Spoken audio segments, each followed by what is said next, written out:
আপনারা যদি সত্য প্রচার না করতে পারেন তাহলে আপনাদের মিডিয়ার উপরে জনগণ কি আস্থা রাখবে? মানে বদ্ধভূমিতে পরিণত হয়ে গেছে। আর আপনারা বলেন যে আপনারা দেখছেন ভিতরে গিয়ে দেখছেন একটা রুমের অবস্থা। অ্যাম্বুলেন্স কেন ঢুকাইছে?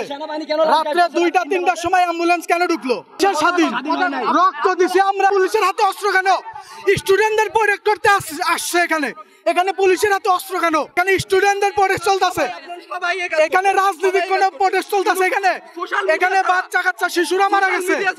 অরিজিনাল নিউজ কখনো এখানে শিশু বাচ্চা মারা গেছে।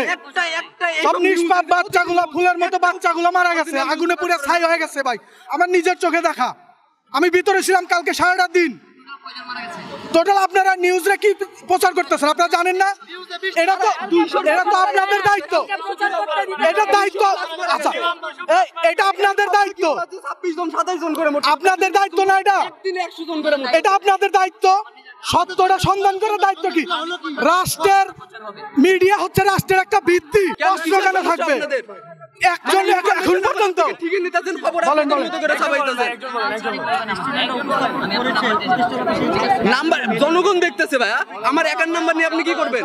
জনগণ নিতেছে আপনাদের খবর। এটা কি লিখিত? তারা আপনি একদম যখন দেখবে যে তার মারা গেছে, এগুলা গুম করা হচ্ছে, এগুলা তো ইনডিরেক্ট গুম। তাহলে আমরা কি মুখের উপরে কেন করতেছেন আপনারা এগুলা? হ্যাঁ মুখের কথা মেনে নিব। আপনারা আগায় আসেন, আপনারা আগায় আসেন। আমরা লিখিত চাই, সবাই আগায় আসেন। আমি মেইন স্ট্রিম বলতে কি বুঝায়? আপনারা প্রতিদিন নিউজ আপনারা যদি পিছায় থাকেন, হয়তো কোন স্টুডেন্টের অভিভাবক অথবা স্থানীয় কেউ, আমরাও এরকম।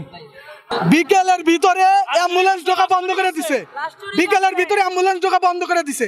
আবার রাত 2টার সময় অ্যাম্বুলেন্স কিভাবে ঢুকে? বাচ্চাদের লাশ নিয়ে আপনারা কেন এরকম করে? বাচ্চাদের লাশ নিয়ে এগুলা কেন হবে?